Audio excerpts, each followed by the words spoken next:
रात के ठीक 2:13 थे जब अहमद की आंख अचानक खुली। कमरे में अजीब सी ठंडी हवा चल रही थी, हालांकि खिड़कियां बंद थीं। दीवार पर लगी घड़ी की टुक टुक की आवाज अचानक गैर मामूली तौर पर ऊंची सुनाई दे रही थी। फिर अचानक घड़ी रक गई और पूरा कमरा एक अजीब खामोशी में डूब गया। अहमद की आंखें खुली थीं, दिल जोर जोर से धड़क रहा था।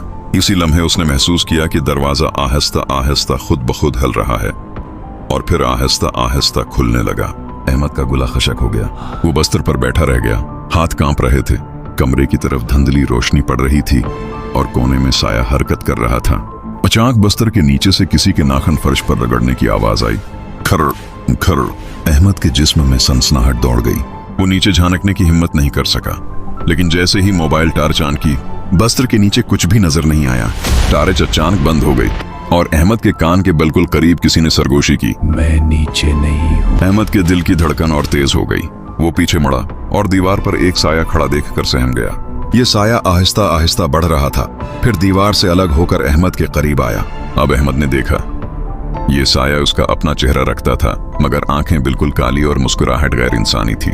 साया बोला, तुम देर से आए हो, मैं तुम्हारी जगह लेने के लिए यहाँ हूँ। अचानक पूरा कमरा अंधेरे में डूब गया। अहमद चीखना चाहता था, मगर आवाज निकल नहीं रही थी। दो सफेद आंखें आहिस्ता आहिस्ता इसके करीब आए और साया फिर से गायब हो गया। सिर्फ अहमद के सामने रह गया। अगली सुबह घर वाले देखकर हैरान रह गए कि अहमद बस्तर पर बैठा है, मुस्कुरा रहा है, बिल्कुल नॉर्मल। लेकिन माँ ने फौरन रखकर कहा, अहमद तुम ठीक तो हो ना? अहमद सो रहा है, अब मैं रहूंगा यहाँ पे। उसी लम्हे बस्तर के नीचे से दोबारा खर्र खर्र की आवाज आई और दीवार पर लगी घड़ी फिर से 2:13 पर रख गई। कहा जाता है जिस रात ये कहानी पढ़ते हो, तुम्हारे कमरे में भी वो सफेद आंखें और नाखून की आवाज दोबारा सुनाई दे सकती हैं। अगली बारी तुम्हारी है।